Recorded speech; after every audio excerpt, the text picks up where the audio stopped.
Hello दोस्तों, स्वागत है आपका मेरे YouTube channel the grammar hub by Daya Tigaria की छठवीं क्लास और प्रेजेंट इंडेफिनिट टेंस की सबसे रामबाण क्लास में।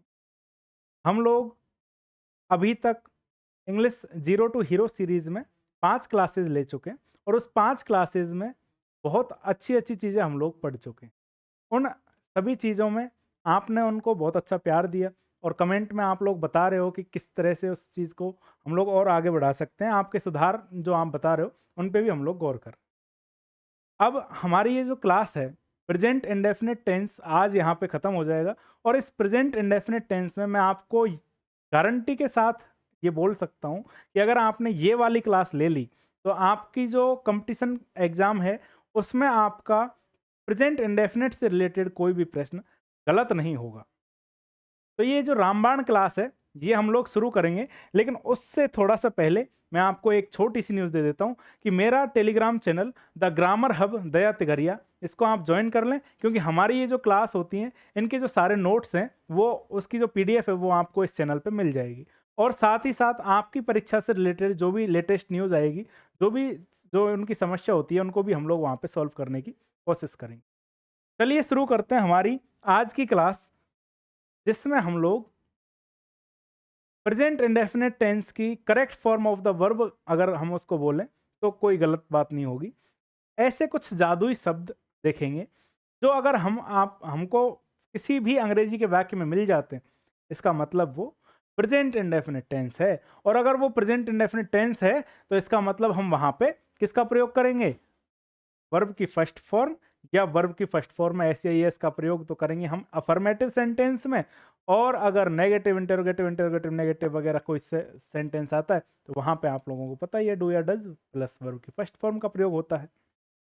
एक चीज मैं आपको पहले ही बता देता हूं, एग्जाम के लिए प्रो टिप रहेगी ये कि ये जितने भी शब्द मैं आपको बता रहा हूं ये किसी हैबिट यानी कि आदत या फिर रूटीन से संबंधित होंगे और रूटीन को बताते होंगे।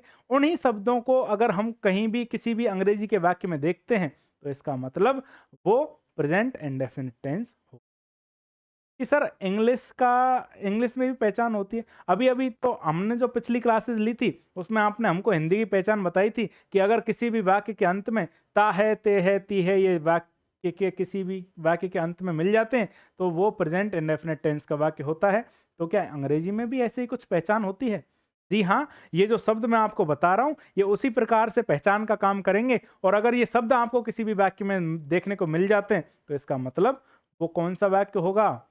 Present indefinite tense. और इसका मतलब जो खाली स्थान आएगा वहां पे हम लोग वर्ब की फर्स्ट फॉर्म या वर्ब की फर्स्ट फॉर्म में एस या एस का प्रयोग करेंगे।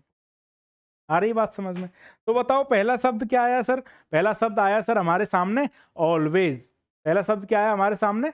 ऑलवेज। दूसरा आया हमारे सामने ऑफन। तीसरा शब्द देखो, आगे चलते जाओ, डेली, यूजुअली, नेवर, एवरीडे,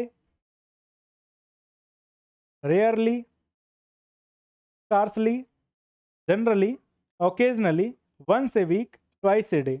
ये जो शब्द आए हमारे पास निकल के, ध्यान दीजिए एक बार तो इन शब्दों का स्क्रीनशॉट ले लीजिए, क्योंकि ये जो शब्द हैं ये ही वो शब्द हैं जो आपको आपकी परीक्षा में प्रेजेंट इंडेफिनिट टेंस का वाक्य सही करवाने में मदद करेंगे। और यही वो शब्द हैं जिनको देखते ही आपको ये पता लग जाना चाहिए कि ये वाक्य प्रेजेंट इंडेफिनिट सेंटेंस का है। और यहाँ पे हम लोग वर्ब की फर्स्ट फॉर्म या वर्ब की फर्स्ट फॉर्म में एस या एस का प्रयोग कोष्टक में जो खालिस्तान आते हैं हमारे उनमें कर देंगे। बात आ रही है समझ में? कौन कौन से शब्द हैं? कि सर हमारे पास शब्द हैं always, often, sometimes, usually, generally, never, everyday, seldom, rarely, scarcely, generally, occasionally, once a week, twice a day. ये सारे शब्द यहाँ पे निकल के आ रहे हैं हमारे। तो ये वो जादुई शब्द हैं जो अगर आपको याद हो गए, ये शब्द अगर आपने याद कर लिए, इसका मतलब ये है कि इन शब्दों को देखते ही इंग्लिश के वाक्य में आप पहचान जाओगे कि ये प्रेजेंट इंडेफिनिट का वाक्य है और प्रेजेंट इंडेफिनिट टेंस का वाक्य। इसका मतलब ये है कि ये इसमें वर्ब की फर्स्ट फॉर्म या वर्ब की फर्स्ट फॉर्म में एस या एस का प्रयोग होगा। कैसे होता है वर्ब की फर्स्ट फॉर्म या वर्ब की फर्स्ट फॉर्म में एस या एस का प्रयोग? एक एग्जांपल के साथ मैं आपको अभी समझाता हूं। जैसे कि मैंने एक वाक्य लिख दिया, I always,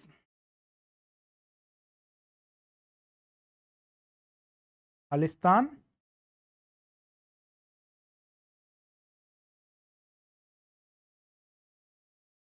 early in the morning.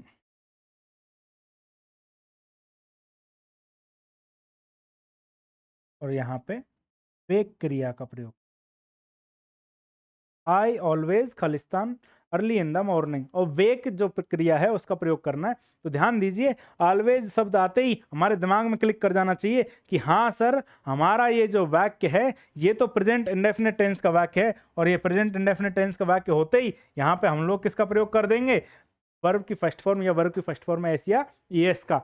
अब वर्ब की फर्स्ट फॉर्म या वर्ब की फर्स्ट फॉर्म एस या ईएस क्या आएगा, ये चीज कंफर्म करने के लिए हमने पिछली क्लास ली थी जिसमें हमने आपको बताया था कि अगर कोई भी कर्ता सिंगुलर यानी कि एक वचन हुआ तो उसके साथ तो वर्ब की फर्स्ट फॉर्म एस या ईएस का प्रयोग होगा अफर्मेटिव सेंटेंस में, और बाकी सभी सेंटेंस में डज हेल्पिंग वर्ब का प्रयोग होगा।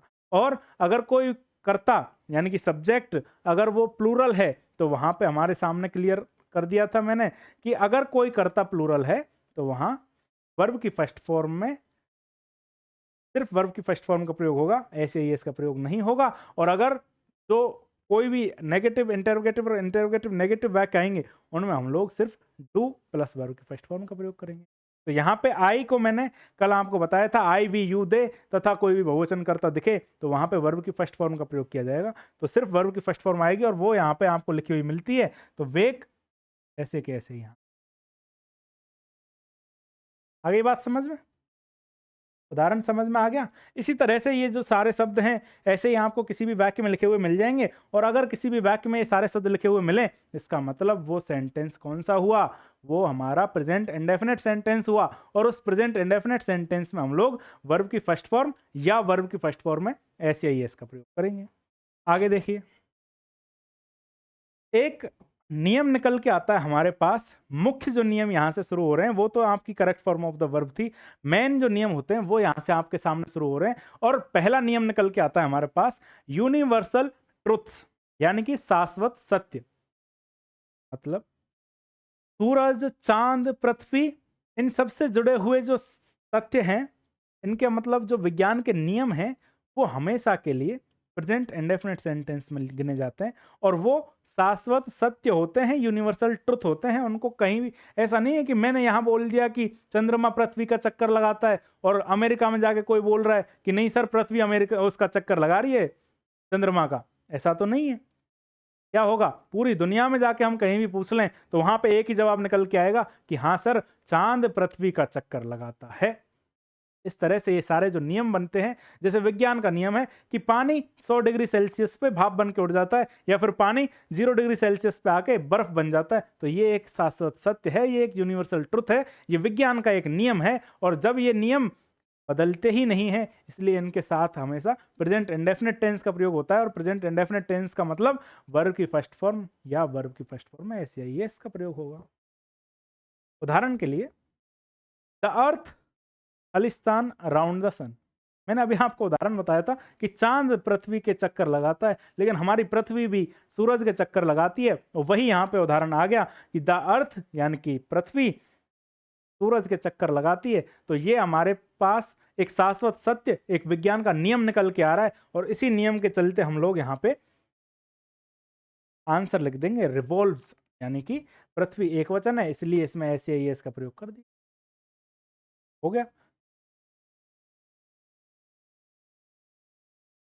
आगे देखो, वाटर बॉइल्स एट 100 डिग्री, ये एक विज्ञान का नियम है, और इसीलिए यहाँ पे हम लोग अगले बॉइल्स यहाँ पे लगा देंगे क्योंकि पानी 100 डिग्री सेल्सियस पर उबलने लग जाता है। दूसरा आता है हमारे पास नियम प्रोवर्ब्स एंड कोट्स, यानी कि कहावतें। कहावतें कभी नहीं बदलती हैं, इसलिए इनका काल भी नहीं बदलता, और इनका काल नहीं बदलता इसलिए इनको हम प्रेजेंट इंडेफिनिट टेंस में ही मानते हैं हमेशा। बात आ रही है समझ, प्रेजेंट इंडेफिनिट टेंस में ही मानेंगे। तो प्रेजेंट इंडेफिनिट टेंस में मानेंगे इसलिए यहाँ पे हमने एग्जांपल देख लिया, स्लो एंड स्टीडी खालिस्तान the race. Slow and steady खालिस्तान the race, wins the race आएगा। तो ये एक कहावत है, slow and steady wins the race, इसलिए यहाँ पे हम लोग विंस का प्रयोग कर देंगे। आगे देखो, अगला एग्जांपल हमारे पास, ए बैड वर्कमैन खालिस्तान विद हिज टूल्स, एक खराब जो कर्मचारी होता है, काम करने वाला होता है, वो अपने उपकरणों के साथ ही लड़ता रहता है, झगड़ता रहता है। इसलिए यहाँ पे ये एक जो कहावत है, इसका मतलब कुछ अलग निकल के आता है और यहाँ पे क्वारल्स ये लिख देते हैं। वर्ब की फर्स्ट फॉर्म में ऐसे ही इसका प्रयोग किया गया है। अगला नियम हमारे पास निकल के आता है फिक्स्ड टाइम टेबल, यानी कि भविष्य का कोई निश्चित कार्यक्रम हो। जैसे कि आज मुख्यमंत्री का दौरा हमारे पास होगा, तो ये एक कार्यक्रम निकल के आएगा हमारे पास, और वो एक फिक्स कार्यक्रम हो गया, निश्चित कार्यक्रम हो गया, तो इसलिए वहां पे वर्ब की फर्स्ट फॉर्म का प्रयोग या वर्ब की फर्स्ट फॉर्म में ऐसे इसका प्रयोग किया जाता है। जैसे कि आज सचिन पायलट किसी उनके जो साथी थे पुराने, उनकी बच्चे की शादी में आ रहे हैं, तो ये उनका एक भविष्य में पहले से ही तय कार्यक्रम है, 12 बजे वहां पे पहुंचेंगे, ये एक फिक्स कार्यक्रम हो गया। और उस फिक्स कार्यक्रम में भविष्य का जो निश्चित कार्यक्रम होता है, उस निश्चित कार्यक्रम के वजह से हम लोग यहाँ पे प्रेजेंट इंडेफिनिट टेंस का प्रयोग करते हैं। और प्रेजेंट इंडेफिनिट टेंस के प्रयोग का मतलब है कि वहां पे हेल्पिंग वर्ब डू या डज का प्रयोग होता है और मुख्य वर्ब जो मेन वर्ब होती है हमारी, वो वर्ब की फर्स्ट फॉर्म का प्रयोग। तो सचिन पायलट जी के जो निश्चित कार्यक्रम बना भविष्य का, उसके लिए हम लोग वर्ब की फर्स्ट फॉर्म में एस का प्रयोग करते हैं, तो ये हमारा प्रेजेंट इंडेफिनिट टेंस ही होगा। तो ये आपके सामने एक गोल्डन रूल निकल के आता है कि भविष्य का जो निश्चित कार्यक्रम होता है, उसके लिए हम लोग फिक्स्ड टाइम टेबल के साथ हम लोग वर्ब की फर्स्ट फॉर्म या वर्ब की फर्स्ट फॉर्म में एस का प्रयोग करते हैं, यानी कि वो वाक्य हमेशा प्रेजेंट इंडेफिनिट टेंस का होगा। आगे देखिए, the prime minister Khalistan Rajasthan today, यानी कि प्रधानमंत्री जी कल राजस्थान का दौरा करेंगे। तो यहाँ पे विजिट्स आएगा, यहाँ विल विजिट से ज्यादा सही विजिट्स को माना गया है। ध्यान दीजिए, भविष्य का कार्यक्रम है, ये बात सही है, लेकिन यहाँ पर निश्चित कार्यक्रम होने की वजह से हम लोग प्रेजेंट इंडेफिनिट टेंस का प्रयोग करते हैं। आगे देखो, अगला हमारे पास उदाहरण, अगला जो रूल निकल के आता है वो आता है कंडीशनल सेंटेंस, यानी कि जो शर्त वाले वाक्य होते हैं, कंडीशनल क्लॉज होते हैं, उनके साथ हम लोग प्रेजेंट इंडेफिनिट टेंस का प्रयोग करते हैं। लेकिन यहाँ पे एक फिक्स पैटर्न होता है, उसी तरीके के साथ हम लोग प्रेजेंट इंडेफिनिट टेंस का प्रयोग करेंगे। अगर आपने ये स्ट्रक्चर बदल दिया, अगर आपका ये स्ट्रक्चर आगे पीछे हो गया, तो आपका प्रश्न भी गलत हो जाएगा। इसलिए ये ध्यान रखने वाली चीज है यहाँ पे कि अगर कोई वाक्य इफ, अनलेस, अनटिल या एज सून एज से शुरू होते हैं, तो वहां पे एक स्ट्रक्चर आता है हमारा, if plus present indefinite tense पहले आएगा और बाद में फ्यूचर इंडेफिनिट टेंस आएगा। ये चीज ध्यान रखने वाली बात है। अगर आपने यहाँ पे थोड़ी सी भी लापरवाही कर दी और प्रेजेंट इंडेफिनिट और फ्यूचर इंडेफिनिट टेंस के झोल झाल में आप फंस गए, तो आपका प्रश्न गलत हो जाएगा। ध्यान दीजिए, पहले प्रेजेंट इंडेफिनिट टेंस आएगा। कैसे आएगा? तो उदाहरण के लिए आपके सामने, if you Khalistan hard you will pass, अगर तुमने मेहनत की तुम पास हो जाओगे। इफ यू वर्क हार्ड, यहाँ पे हमारे सामने वर्ब की फर्स्ट फॉर्म आ जाएगी। सही हो गया वाक्य, प्रेजेंट इंडेफिनिट टेंस का प्रयोग कर दिया हमने। आगे एक प्रैक्टिस के लिए हम लोग प्रीवियस ईयर क्वेश्चंस लेते हैं। जो आपके पता ही है कि हमारी जो क्लासेस होती हैं, उनकी मुख्य यूएसपी निकल के यही आती है कि हम लोग पहले वो चीज़ पढ़ाएंगे, अच्छे से पढ़ाएंगे, और उस अच्छे से पढ़ाने के बाद आपको अच्छी तरीके से ये भी बताएंगे कि इस नियम का प्रयोग पुरानी परीक्षाओं में किस प्रकार से परीक्षक ने किया था और अब आगे की परीक्षाओं के लिए आपकी तैयारी किस प्रकार से होनी चाहिए। उन चीज़ों को ध्यान में रखते हुए हम लोग पुरानी परीक्षाओं के प्रश्न भी साथ ही लेके चलते हैं क्लास में। तो देखिए, यहाँ पे सीईटी स्पेशल ये एक प्रश्न आया था, birds fly in the sky. तो यहाँ पे आपको क्लियर दिख रहा है कि कहाँ पे उड़ती हैं पक्षी, कहाँ पे उड़ते हैं? आसमान में उड़ते हैं। सही बात है सर, कोई वो जमीन के अंदर तो उड़ेंगी नहीं, वो आसमान में उड़ते हैं। ये एक शाश्वत सत्य है, और शाश्वत सत्य है इसलिए यहाँ पे बर्ड्स के साथ में वर्ब की फर्स्ट फॉर्म या वर्ब की फर्स्ट फॉर्म ऐसे इसका प्रयोग किया जाएगा। और वर्ब की फर्स्ट फॉर्म आएगी या वर्ब की फर्स्ट फॉर्म ऐसे यस आएगी, ये चीज़ का निर्धारण हम लोग कर्ता के एक वचन या बहुवचन होने के आधार पर करते हैं। और क्योंकि आपको पता चल रहा है कि बर्ड्स यानी कि जो पक्षी हैं वो बहुवचन हैं, इसलिए इनके साथ वर्ब की फर्स्ट फॉर्म आएगी सिर्फ, और वो आएगी सिर्फ फ्लाई। आगे देखिए, वर्ब की फर्स्ट फॉर्म फ्लाई, आगे हम लोग एक बार अच्छे से लिख लेंगे। ही ऑलवेज कम लेट, यानी कि वो हमेशा देरी से आता है, ये उसकी एक आदत हो गई। ऑलवेज आ गया, यहाँ पे ध्यान दीजिए, एलडीसी 2018 की भर्ती परीक्षा में पूछा गया था ये प्रश्न। ऑलवेज आते ही हम लोगों को पता चलना चाहिए कि ये एक आदत है, और आदत के साथ हमने अभी अभी एक नियम पढ़ा था कि आदत के साथ हम लोग सिर्फ प्रेजेंट इंडेफिनिट टेंस का प्रयोग करते हैं, और प्रेजेंट इंडेफिनिट टेंस के सकारात्मक वाक्यों में हम लोग वर्ब की फर्स्ट फॉर्म या वर्ब की फर्स्ट फॉर्म में एस या ईएस का प्रयोग करते हैं, इसलिए हम लोग यहाँ पे ही के साथ कम्स का प्रयोग करेंगे। आगे देखिए, इफ, अभी जो इफ क्लॉज वाला हमने नियम देखा था उसमें हमने पता था कि इफ के बाद पहले प्रेजेंट इंडेफिनिट टेंस और बाद में प्रेजेंट वो फ्यूचर इंडेफिनिट टेंस आएगा। तो यहाँ पे फ्यूचर इंडेफिनिट टेंस यहाँ पे दिख रहा है जो कि नेगेटिव में है, तो यहाँ पे हम लोग प्रेजेंट इंडेफिनिट टेंस लिख देंगे, यानी कि अगर आज बरसात होती है तो मैं विद्यालय या फिर मैं बाहर नहीं जाऊंगा। ये आरपीएससी के सेकंड ग्रेड में पूछा गया प्रश्न था साथियों। अगला प्रश्न आता है, bad students never work hard. जो खराब बच्चे होते हैं वो लोग कभी भी मेहनत नहीं करते। अगर आप लोगों को अपनी गिनती खराब बच्चों में करनी है तो आप लोग मेहनत करना छोड़ दीजिए, लेकिन आप लोगों को तो अपनी गिनती उन चुनिंदा बच्चों में करनी है जो लोग इन सारी परीक्षाओं में पास होते हैं। और अगर आपको सारी परीक्षाओं में पास होना है तो आपको अच्छे स्टूडेंट्स की श्रेणी में आना होगा, और अच्छे स्टूडेंट्स की श्रेणी में आना है आपको तो आपको मेहनत लगातार जारी रखनी होगी, और आपका साथ हम लोग देंगे, क्योंकि आपका संघर्ष जब तक चलता रहेगा जब तक आपको विजय नहीं मिल जाती, और हमारा संघर्ष तब तक चलेगा जब तक आपको हम विजय दिला नहीं देते।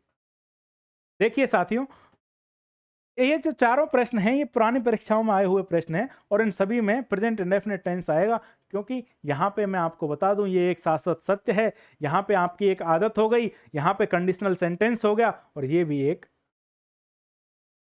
नियम हो गया, एक तरह से सत्य हो गया। आगे देखिए, बर्ड्स के साथ हम लोग यहाँ पे फ्लाई का प्रयोग करेंगे।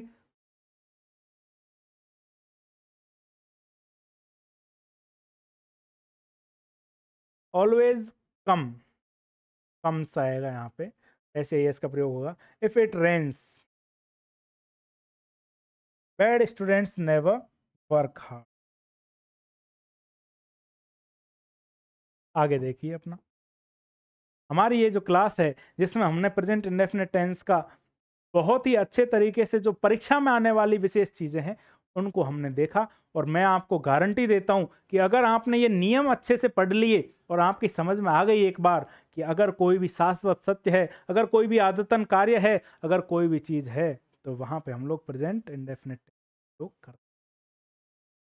तो ये क्लास आपको बहुत ही अच्छी लगेगी, और अगर आपको अच्छी लगी तो आप लोग इस क्लास को लाइक कर दीजिए, और कमेंट में बताइए कि आपको कौन सा प्रश्न अच्छा लगा और कौन से प्रश्न का जवाब आपको देना है वो आप नीचे कमेंट दे सकते हैं।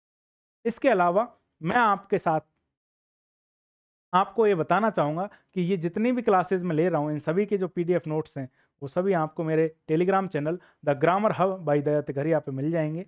और इसके अलावा आपको ये जो क्लासेस हैं ये सारी चीज़ें तो आपको चल ही रही हैं, इनके अलावा किसी भी टॉपिक से रिलेटेड आपको कुछ पूछना है तो आप हमें कमेंट में सजेशन दीजिए, हम उस टॉपिक की विशेष वीडियो आपके सामने लेकर आएंगे अगर आपको वो चीज़ें पढ़नी है। इन नियमों के अलावा मैं आपको एक नियम और बताना चाहूँगा कि कोई भी जो हमारी नियम जो न्यूज़पेपर होता है उस न्यूज़पेपर की सारी हेडलाइंस हमारी प्रेजेंट इंडेफिनिट है। न्यूज़पेपर की जो सारी हेडलाइंस होती हैं वो प्रेजेंट इंडेफिनिट टेंस की, ये ध्यान रखने वाली। ये आज की क्लास यहीं पे ख़त्म करते हैं और हम मिलते हैं आपको अगली क्लास में। तब तक के लिए टाटा गुड बाय, और हम लोग इंतज़ार करेंगे आपके कमेंट का। सब्सक्राइब कीजिए अगर आपने नहीं किया है तो, और हम मिलेंगे आपको अगली क्लास में। धन्यवाद।